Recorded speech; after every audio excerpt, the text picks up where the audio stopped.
Hello, and welcome to Toon Travel, the show where we travel through time and watch classic cartoons. I'm Paul Siebert. And I'm Faith Casto. So, how was your spring break, Faith? It was pretty good. I spent most of it doing homework, though.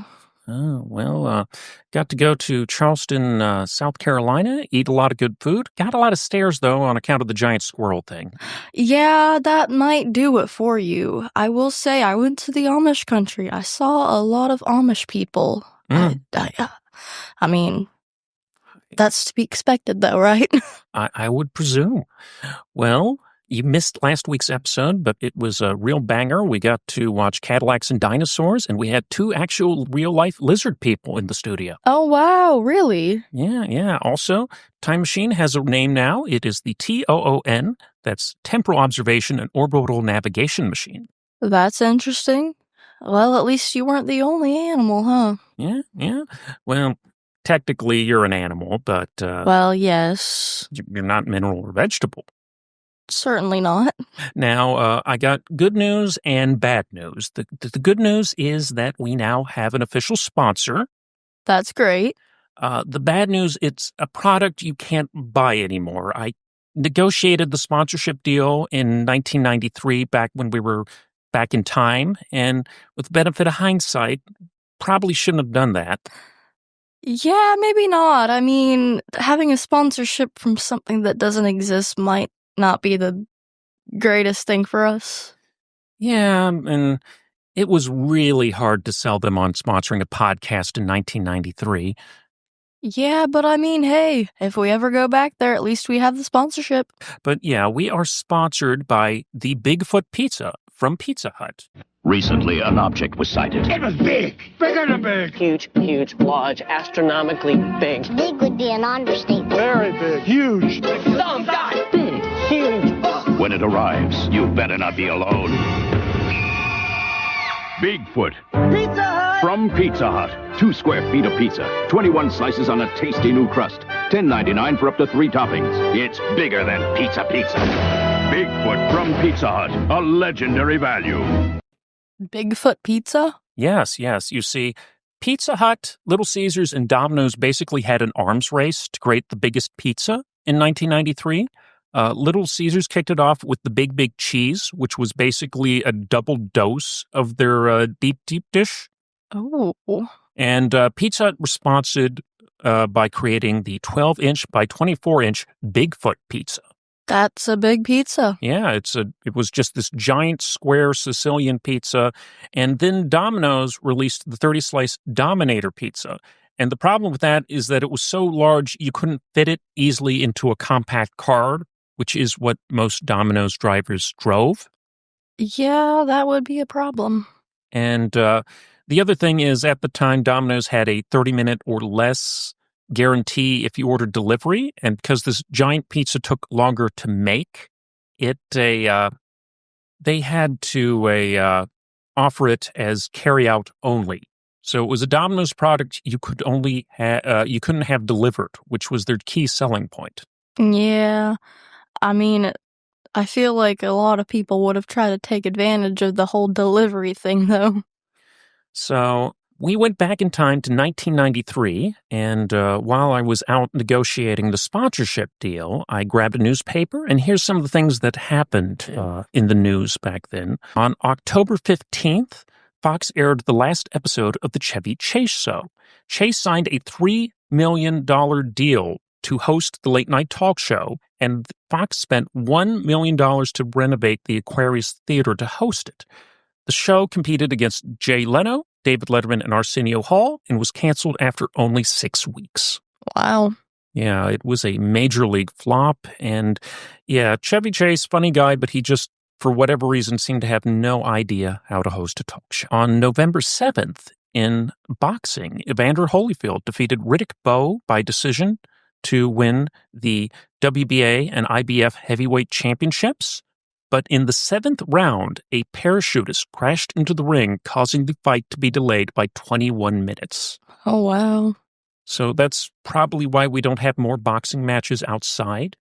Well, yeah, that might do it for you. Yeah, the parachutist, I forget his name. They called him the Fan Man. He was sort of a minor celebrity for parachuting into places he was not supposed to parachute in. And if you watch the fight, Riddick Bowe looks absolutely furious. He's ready to floor this idiot. Elsewhere in combat sports, on November 12th, the first Ultimate Fighting Championship was held in Denver, Colorado. Brazilian Jiu-Jitsu master Royce Gracie defeated kickboxer Gerald Gardot via choke in the finals of a one-night tournament. And despite being advertised as there are no rules, every fight started with the referee saying no biting, no elbows, and no eye pokes. So technically there were 3 rules. Yeah. Yeah, this was a really interesting thing because mixed martial arts, as we know, it didn't really exist. So this event was being advertised as trying to figure out which martial arts style was the best. And we very quickly found out which styles of martial arts actually had real-world practicality. So jiu-jitsu worked well, kickboxing worked well, kempo, karate, and sumo, not so much. Yeah, I mean, I don't know. Karate doesn't seem very practical, of course. Like, Well, I guess in the sense that, like, it might be good for self-defense, possibly. It is, but the thing is, they don't train leg kicks, and Muay Thai is all about leg kicks, so if you're fighting Right. a kickboxer, you're in trouble. Yeah.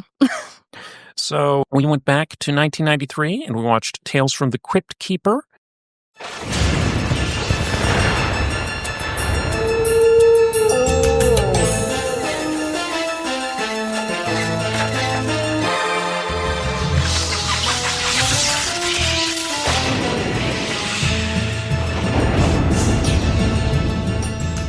And are you familiar with any incarnation of Tales from the Crypt, out of curiosity? I was actually not before watching this. So Tales from the Crypt, a.k.a. The Crypt of Terror, began as a comic book in 1950. It was published on a bi-monthly schedule and was published by EC Comics from 1950 to 1955, created by Bill Gaines and Al Feldstein. And EC Comics was a company that published many different genre books, including horror, crime, science fiction, humor, and romance stories. They basically did everything but superheroes. It ran for a total of 29 issues, and it was an anthology series, so their only reoccurring characters were the horror hosts, those being the Crypt Keeper, the Old Witch, and the Vault Keeper. It featured many top artists of the day, including Wally Wood, Harvey Kurtzman, and Al Feldstein, and it was so popular that it had 2 spin-off series, The Vault of Terror and The Haunt of Fear. In 1944, though,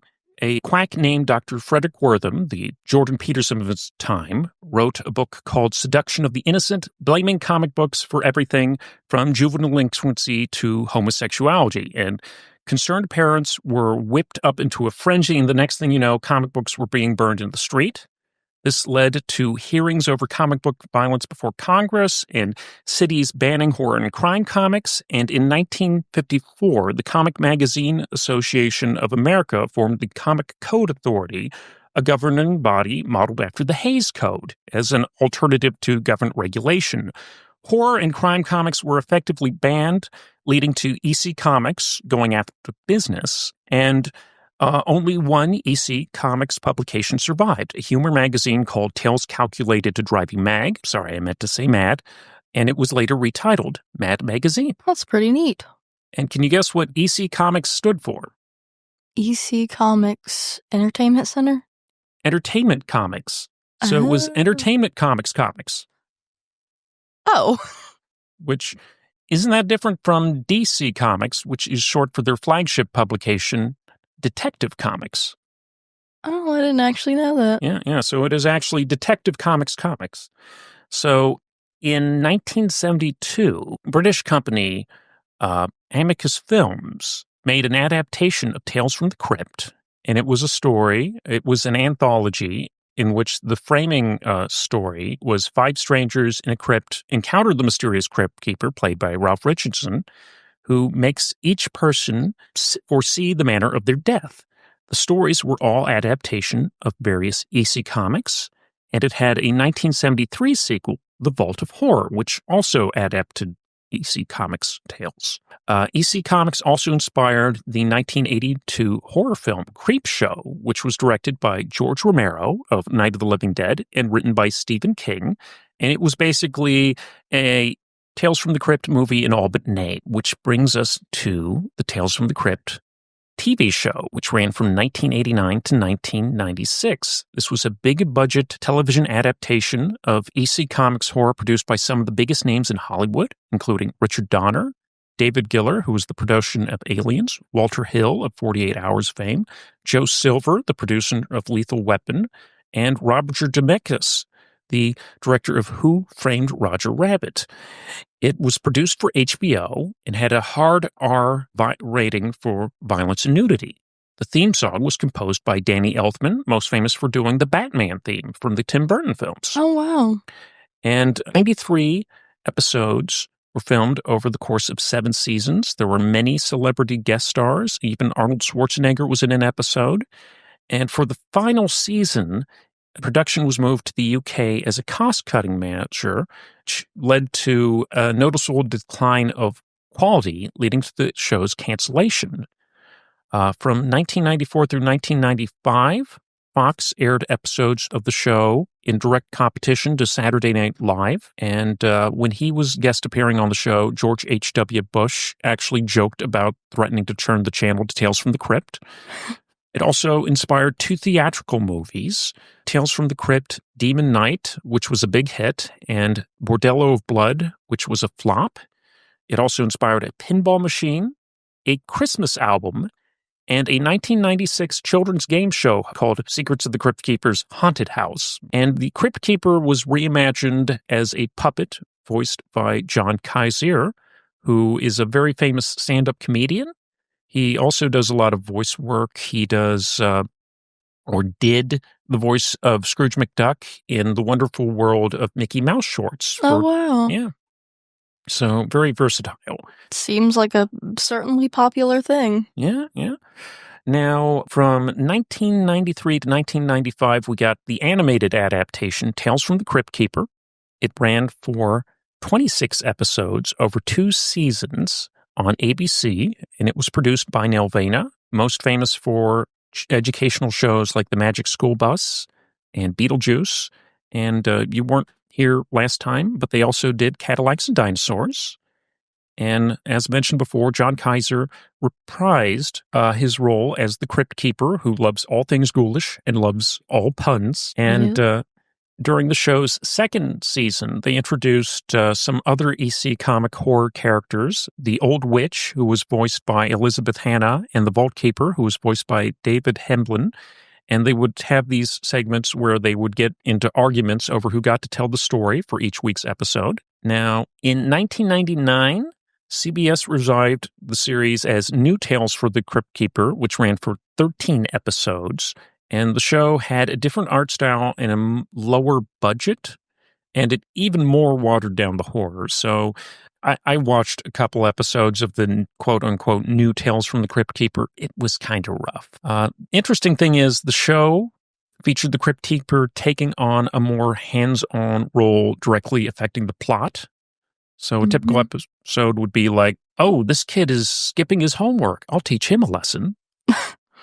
Well, the show featured an action figure line, but it was basically just 2 figures of the Crypt Keeper and a bunch of generic monsters, so there were really only 2 figures that were desirable. right. And Camille and Mildred from this episode would return in the 2nd season for a sequel episode called The Weeping Woman. So we watched Fair Tonight, which was Season 1, Episode 9 of Tales from the Crypt Keeper, written by David Finley. Our episode begins with a more whimsical remix of the iconic Danny Elfman Tales from the Crypt theme, and we fade in to see the Crypt Keeper dressed as Sherlock Holmes. Tonight's terror tale is a whodunit you can try and solve right at Holmes. He proceeds to make a bunch of werewolf jokes, which is a little odd considering the subject of the episode. We fade in at a movie theater where our protagonists, Camille and Mildred, are watching a black and white vampire movie. They are screaming and have jumped into each other's arms. Some punk-looking guy tells them to go to the romance movie next door. So he is either gatekeeping horror or he suspects what I suspect about these two, that they were on a date. Oh. They scare him away with vampire fangs, and after the movie, Camille takes off her fangs, and Mildred finds out that they are stuck in her braces. Camille wonders if any real vampires go to see all these films, and she believes that she has proof of a real vampire and invites Mildred to a place called the All Night Bite. Although I will say, I noticed later in the episode, I don't know if it was like a art error or like animation error or something, but I noticed that she does have the fangs off once she reaches like the cafe. Oh, well. Or the diner. Yeah. Well, we get an establishing shot of the Twin Towers in New York City, which is a little awkward. Mildred still has the vampire fangs stuck, and she laments, great, my parents spend a fortune on braces to correct a minor overbite, and I come home with fangs. And she bumps into an old lady who mistakes her for a vampire, and there's a bit of comedy. We fade in at the All Night Bite, which is a 24-hour coffee and donut place, and we see that the Crypt Keeper is one of the customers.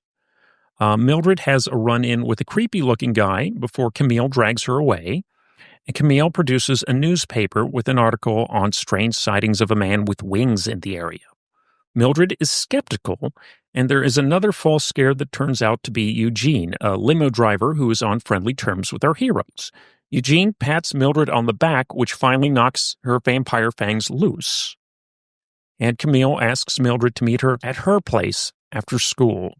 We then see a shadowy figure in a purple coat glaring at our heroes.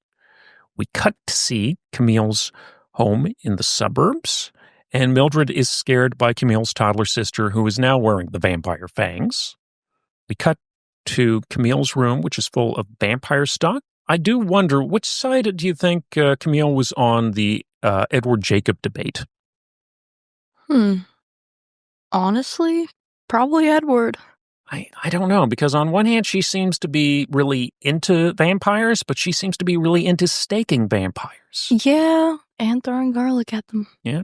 So Camille has a book on vampire hunting and has built a vampire detector in shop class.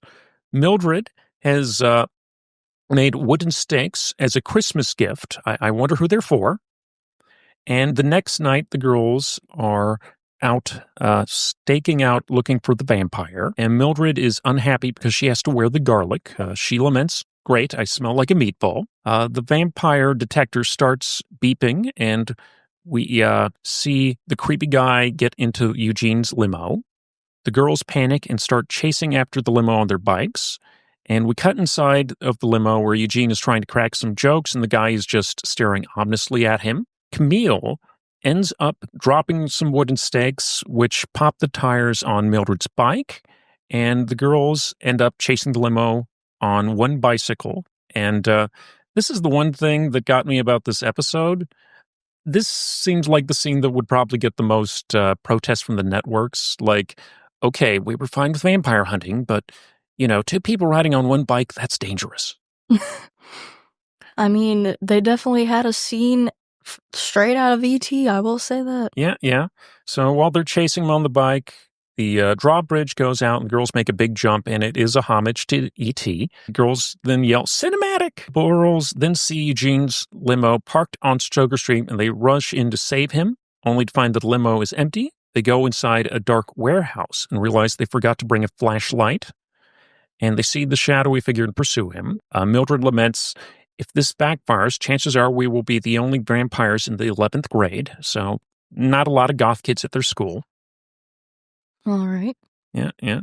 They almost fall into a hole in a stairway, and they find an old office with a coffin in it, and Mildred says, he sleeps in the office, he must be very dedicated to his... The two see the creepy guy, but start arguing over who should stake him, and Eugene arrives and starts scuffling with the creepy guy, only for it to turn out that Eugene was the vampire all along. Dun, dun, dun. He knocks out the creepy guy and goes after the girls. Mildred throws some garlic in his mouth, and the girls run away. Eugene actually rips the stairway from its foundations and throws them at the girls, and the girls manage to duck through a hole in the stairway that Mildred had almost fallen through earlier. And they exclaim Buster Keaton in a joke that I'm sure none of the show's audience actually got, but I appreciated it. And Eugene then turns into a bat and chases our heroes. The girls jump inside of Eugene's limo and intend to drive away, but Mildred's learner's permit has expired, so she refuses to drive. Camille attempts to drive, but accidentally backs into a telephone pole and somehow gets knocked into the back seat of the limo. Eugene scares the girls, and Mildred fiddles around with the limo's controls, trying to lock the doors. And Eugene turns into mist and gets inside the limo. Camille is trapped in the back seat with the vampire, but the sun comes out, and Mildred opens the sunroof just in time to fry Eugene, and he dies horribly. We see the creepy-looking guy, and it turns out he's the vampire hunter who wrote Camille's book. He tells the girls that vampire hunting is very dangerous business, and our episodes ends with the three heroes walking out into the sunset. We then cut to the Crypt Keeper, and he's embarrassed because this isn't a werewolf story. He was barking up the wrong tree, and he points out that Mildred and Camille almost learned the hard way. Things are not often what they scream. Love the pun. Oh, yeah.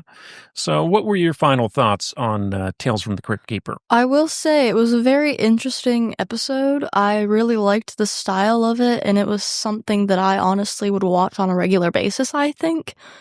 Overall, it had some good puns, and I liked how the main character seemed to have like a fourth wall breaking ability somehow, in a way. Yeah, I watched some more episodes. There are some good ones. It's a bit uneven being an anthology series. Yeah. But I really liked the characters of Mildred and Camille. I kind of wish they got a spin-off series. I feel like that if the show had come out today, there'd probably be a bunch of wholesome fan art on Tumblr of the two, like holding hands and stuff. Possibly. And this was a lot of fun. And, in the 90s, it seemed like I call it Training Wheels horror or Baby's First horror was having a moment with the Goosebumps books and the Are You Afraid of the Dark TV show. And this fit right in with that. It definitely did. I think it was a really cute little thing. All right. So we're going to play a bonus game. I'm going to have to find some game show music.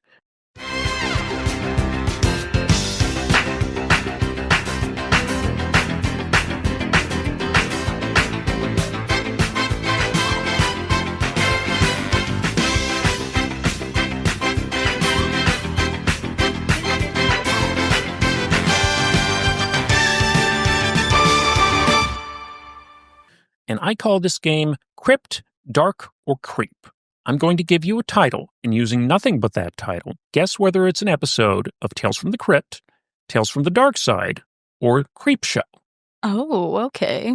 So to give you a little more context, Tales from the Crypt ran from 1989 to 1996, Tales from the Dark Side ran from 1983 to 1988, and Creep Show ran on Shudder from 2019 to 2023.